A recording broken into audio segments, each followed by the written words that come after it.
and the Middle East. We started at 7 this morning in Hong Kong with a whole outlook on China. We went through India. We've been through the Middle East, OPEC, all of the above.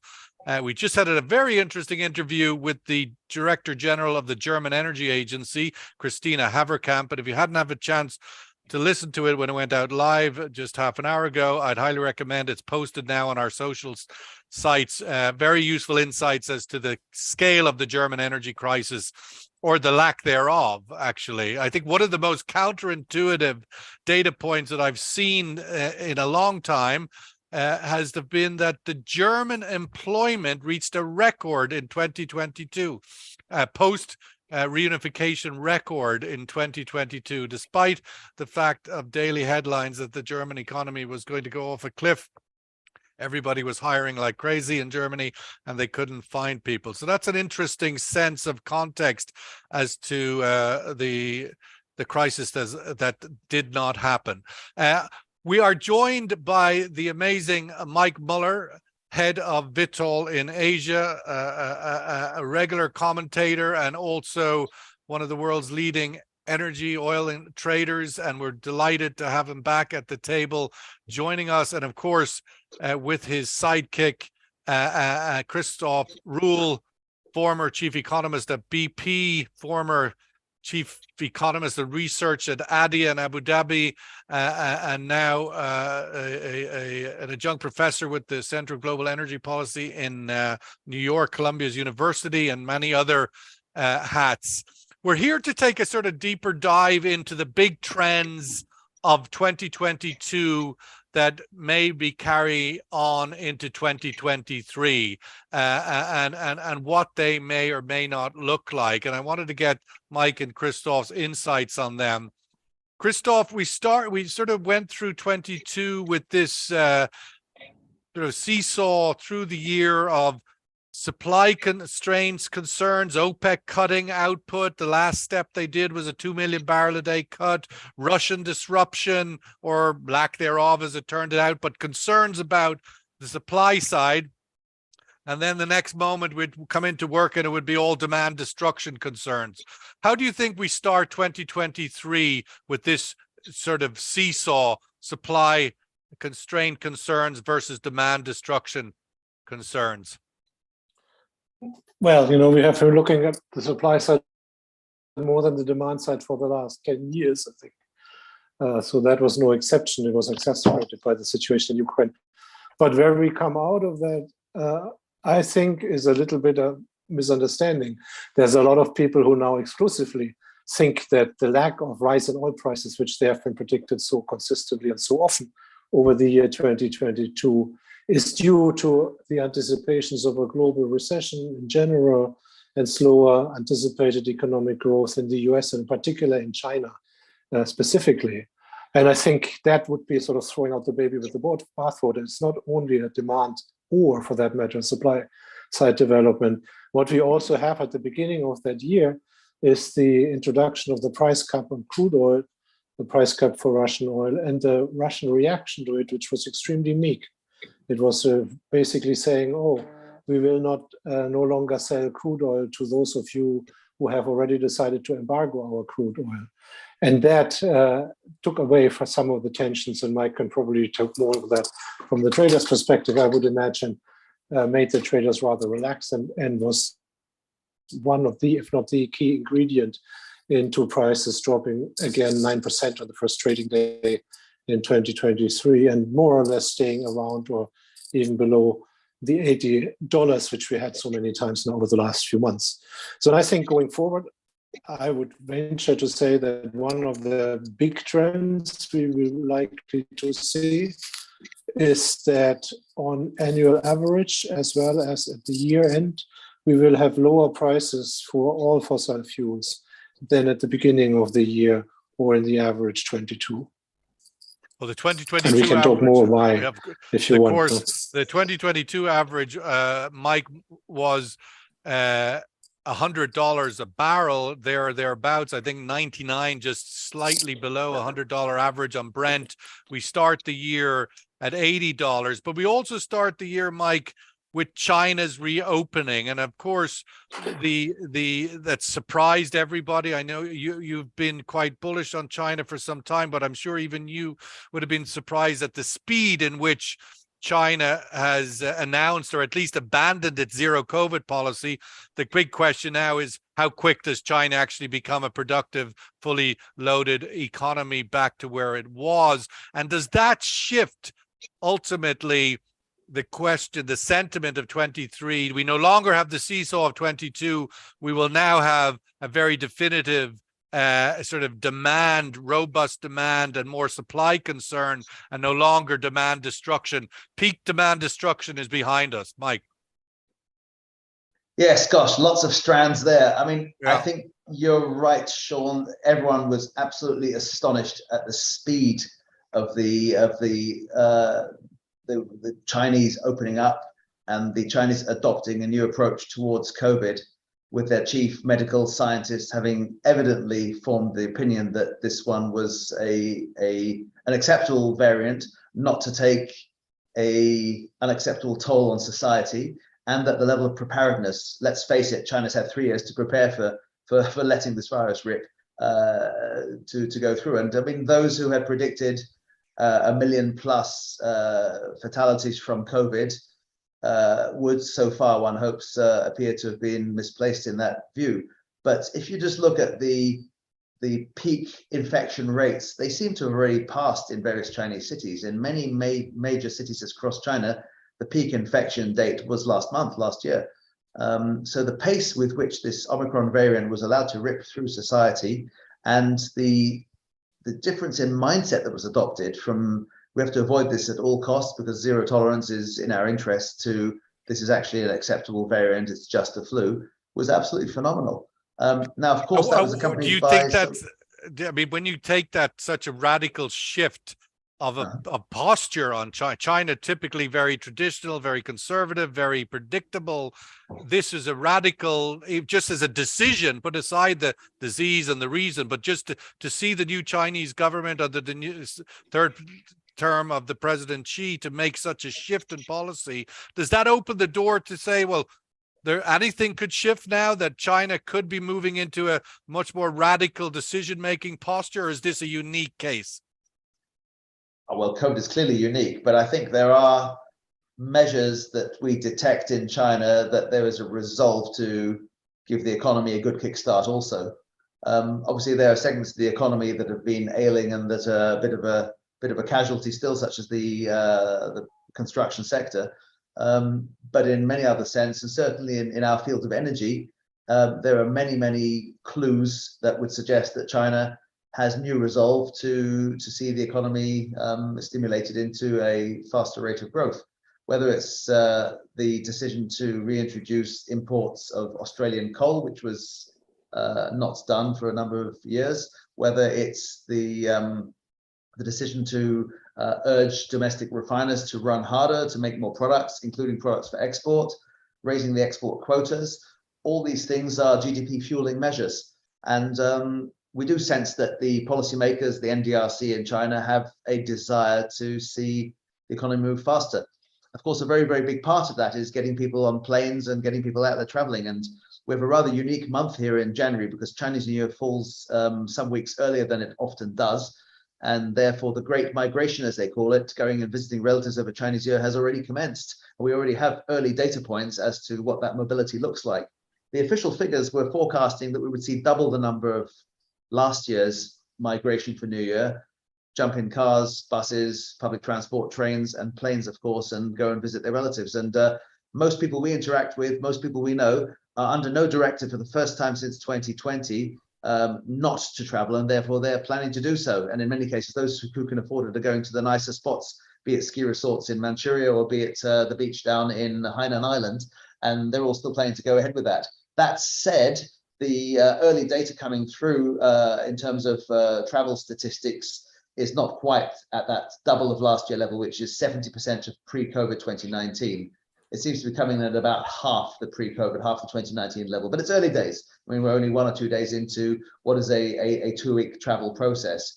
But the mood in the markets is that everyone caught a bid, right? Everyone was enthusiastic and felt that even if there was going to be a delayed impact here. China was over the hump, and since we're all trading futures and we're looking to the back end of this year already, there was a scenario where Chinese demand was going to look healthy across the board, and people got long. Then, of course, they realized that the process of consuming that 400,000 barrels a day of jet fuel that wasn't consumed for the last 3 years in China is not a simple process of just planes being put in the sky. I mean, if China can mobilize airlines faster than anyone else, that's understandable because these are government companies. But it will take many, many months for various parts of the economy to click into gear and to be resourced up to go back to pre-COVID, and therefore there was maybe a slightly over-enthusiastic initial response to this. But everything the government is doing seems to be pointing in the direction of COVID is behind us.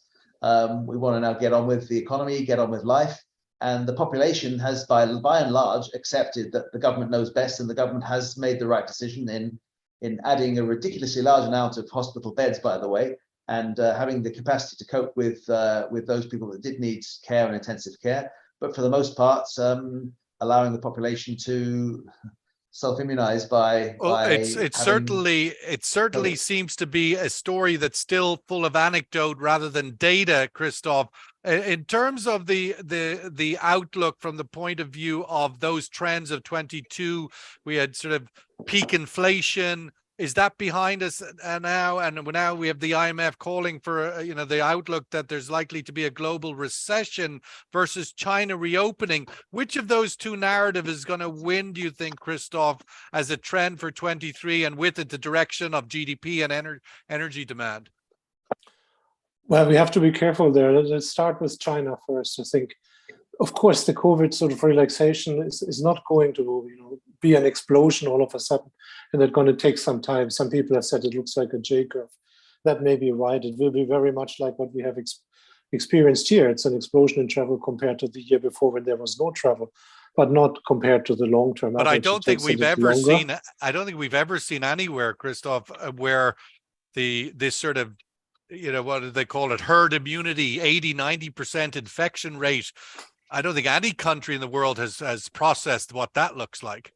No, but they had, it's really a binary choice there, right? Opening or non-opening. If you open, then you have with this kind of society and with this kind of experience, a very rapid attempt to infect everyone and to create herd immunity. That's only logical.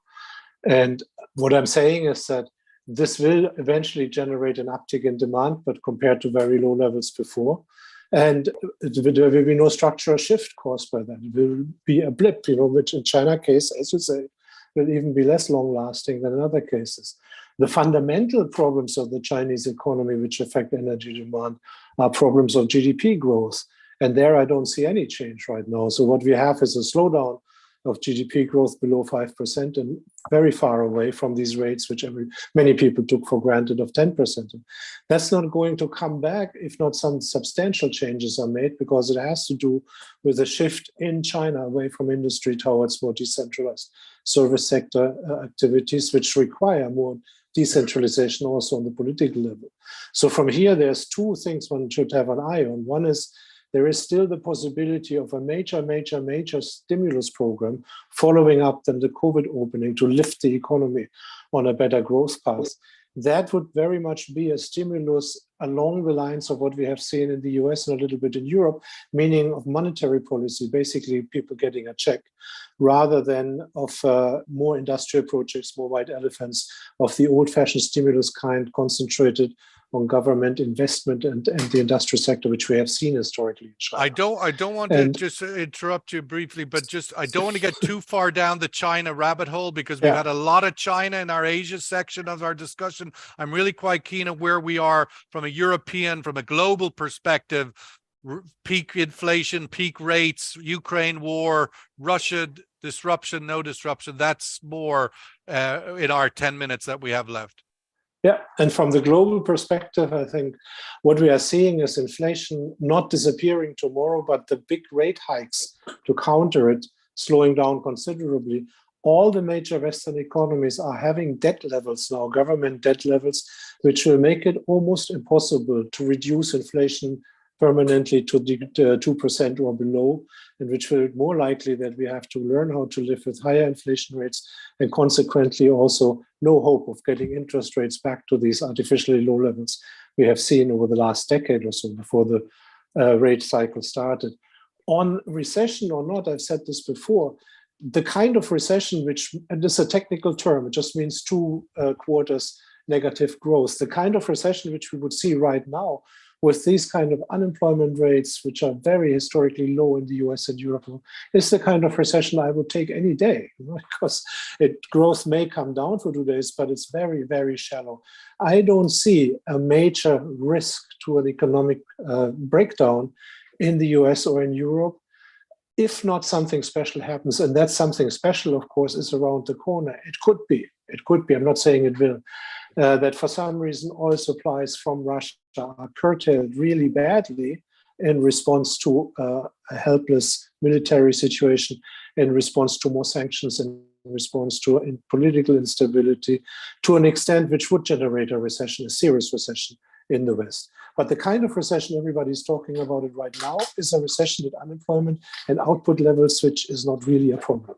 It's just a word which scares people. But you look at the numbers, it really isn't as bad as it was a few years ago when nobody said it's a recession. Mike, what other trends do you think stand out for you looking forward in 23? Obviously, China reopening, grabbing all the headlines for all the obvious reasons. And it's sort of a wait and see scenario in some regards as to when rather than if it'll sort of get back into action as the rest of the world's economies did as they came out of COVID. What else do you think is worth watching in the year ahead? Well, since we're into your European segment of your marathon here, I think it's worth highlighting the goings on in European natural gas and power markets, because what really dominated people's concerns for 2022 for much of the year was the prospect of being held hostage to scarcity of unavailability of Russian gas, and therefore the absolutely monstrous utility prices and the toll that took, not just on the consumers in Europe, but also on industry in Europe, with talk of the deindustrialization of Europe, where high energy intensive industries just have no place, being fueled by natural gas costing 200 euros per megawatt hour.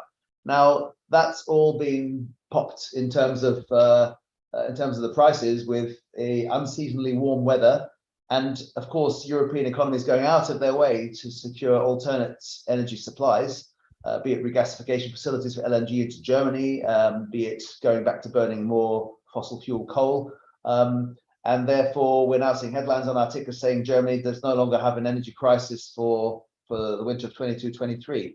And indeed gas inventories have reached comfortable levels, so I think having natural gas in the 70 euro per MMBTU level is something most people did not anticipate. And it brings back into competition the cost of gas with the cost of liquid fuels.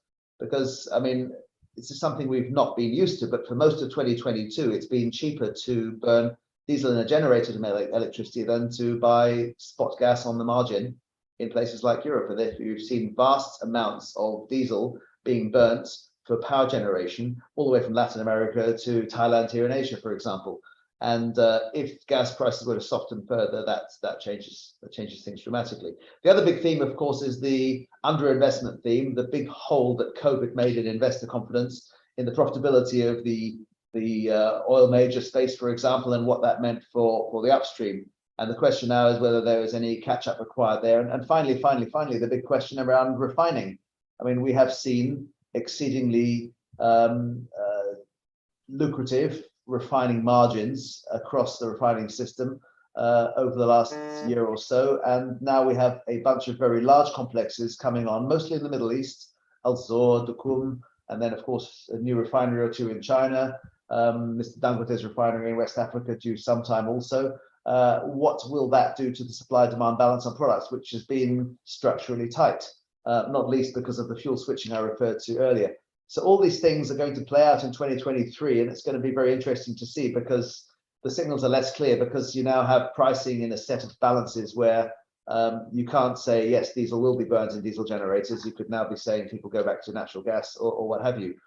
But the overriding underpinning of all this is demand increase year on year, because 2023, in the minds of many experts, is the year where we go back to peak oil consumption. So far, that peak was 2019. I think if you did a poll out there, most people would still say that peak oil consumption, much as many people don't want to hear this, is somewhere in the 2030s. And I think the consensus around most consulting shops is that year-on-year oil demand increase for 23 versus 22 is going to be up at least 1.5 million barrels a day. A big chunk of that, of course, being planes going back in the sky as the world opens up to travel again and embraces the Chinese tourist and the Chinese businessman and so forth. That is going to need those refineries to be in place, because otherwise the overall supply chain will continue to look relatively tight. Christoph, on the point of the 22 versus 23, obviously monetary policymakers, central bankers had a massive impact on everything last year. The price of money accelerating at its fastest rate, I think, in history, or certainly in a number of years, the rate of acceleration of interest rates. And yet recession hasn't arrived yet. Is recession going to be a trend that we need to be concerned or need to be guided by in 2023? Or will it be so shallow that it isn't relevant from a demand point of view? Was it a massive change in your life? I think it was remarkable how little change was caused by these interest rate increases and how close they came where they happened, like in the US. Fortunately, I don't have a mortgage, so it's... But it came very close to a soft landing, right? I mean, still, even countries in Europe, the economies in Europe, like the German one, most dependent on these high gas prices Mark mentioned, they managed to socialize the problem and just increase their borrowing a little bit. So it has been remarkable how well the global economy has stomached these interest rate increases. And of course, we are not done with them. The main interest rate is still negative, the real interest rate.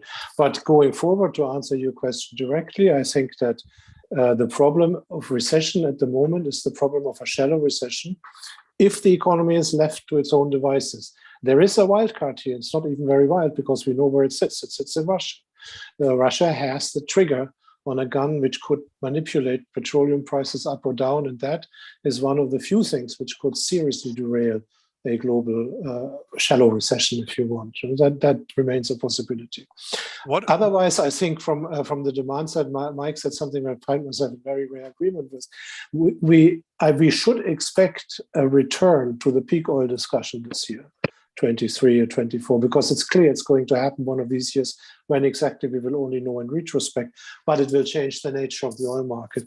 And we have seen a lot of changes over the last few years already with a much improved, increased role of governments in it, from OPEC to OPEC plus, from OPEC plus to SPR release and buying, and from that, to introducing a price cap, manipulating demand as well. So that's one trend. And the other trend is, of course, when you have peak oil demand, then you will see a run for the low cost producer to win the day and pressure on prices.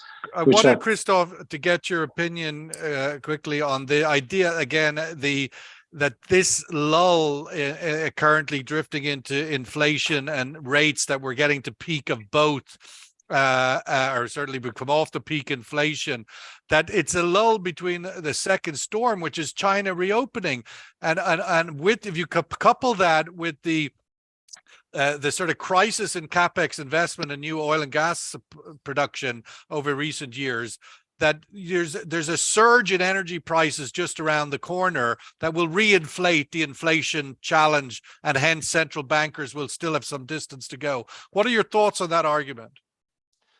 I don't remember how many years and how often, it almost seems annually, I hear these cries about investment gap. Not only is it ill-defined, so far, it has never once materialized. OPEC always used that. I remember 2016, the IEA and OPEC unison and jointly, sang that song. If there ever was a year in which this may have merits, this argument, it should be this year, because what we have seen in 2020, because of this combination of COVID decline in demand and because political correctness and ESG, lack of financing for investments, there was lower investment than elsewhere. But I'm an economist. I still believe, you see prices going up. The carrot has just to be big enough, and there will be supply forthcoming as long as there are no physical constraint. And I don't see a physical constraint to oil, or for that matter, to gas or coal supplies. Okay, Mike Muller, in our final few minutes, I wanted to put you on the spot to give us some sense of where do you think oil markets, oil prices are going in 23. Again, we had $100 average on Brent in last year. We've started this year stuck to 80. It looks like in a way we're kind of in the waiting room of the train station looking for direction as to where this market will go. Will recession take it down, or will China reopening take it up? Your thoughts on direction of travel? You've pretty much said it there, Sean. I mean, there is a view held out there that OPEC Plus have some resolve to see the market trade at or above this 80 level we find ourselves at now. It seems a pretty distant memory that markets were averaging 100 because we've been lower than that for some time. And in the current fragile environment with people talking of recession and inflation, I think it's a much more comfortable level that makes sense for most people. So what's going to make the price move, of course, are surprises, right? Things that we don't currently see, because everything that we know of today is determining and is in the price, if you like. So what could those surprises be is your question, I suggest. And one of those is perhaps coming back to Russia, whether we are going to continue to see market forces finding ways for the world to avail itself of the Russian energy that is there to be produced. And the price cap does pose some challenges. I mean, it's nearly the anniversary now of the special operation into Ukraine that Russia conducted, and it's people still haven't really figured out how this exactly will work. But history shows us that there are always ways around them. These price caps will be observed by a certain group of people, the majority of G7 countries, for example.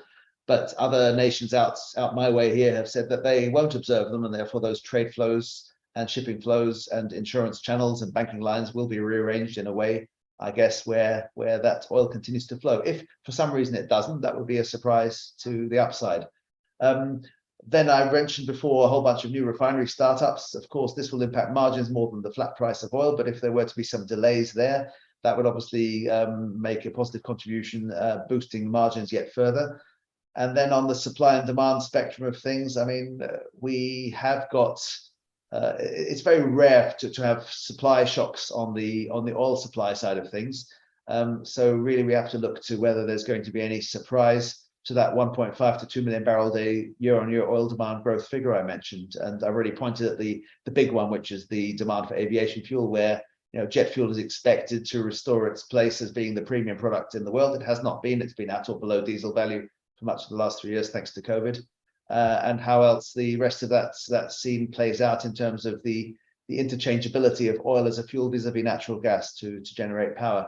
Well, we have to wrap it up there because we are up against a hard stop at the end of this. We have a very interesting interview just to come on the stage, the virtual stage, with on Russia, the sort of long-term impact on the Russian oil industry, given the sanctions and what that outlook might be, rather than the immediate impact, but more the mid to long term.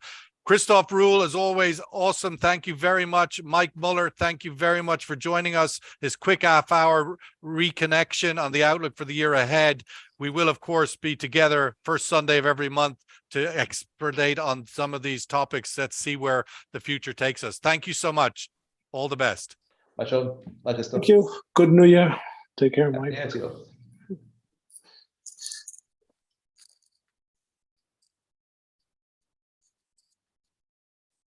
So it looks like we chucked